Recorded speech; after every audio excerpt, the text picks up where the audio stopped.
دخل رجل على الحسن البصري رحمه الله تعالى وهو سيد من سادات التابعين، قال: يا إمام، إن السماء لا تمطر، يشكو الجدب والقحط. فقال له: استغفر استغفر. ثم دخل رجل آخر في نفس المجلس، قال: يا إمام، زوجتي لا تنجب، ما عنده أولاد. فقال: استغفر.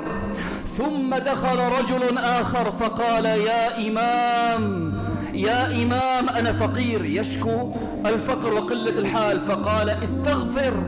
فقال رجل من الجالسين من الحاضرين، قال: يا إمام، أو كلما دخل عليك صاحب حاجة قلت له استغفر؟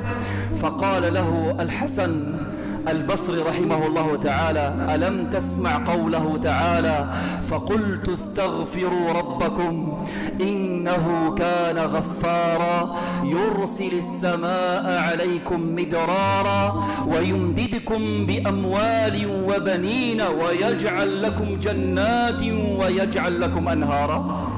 حاجتك عند الله لما تستغفر، لما ربنا سبحانه وتعالى يرى صدقك وإخلاصك، الله يعطيك، الله يفتح عليك، الله ييسر أمرك. سبحان الله سبحان الله. بس ولكن السر كما قلنا في الصدق، صدق التوجه.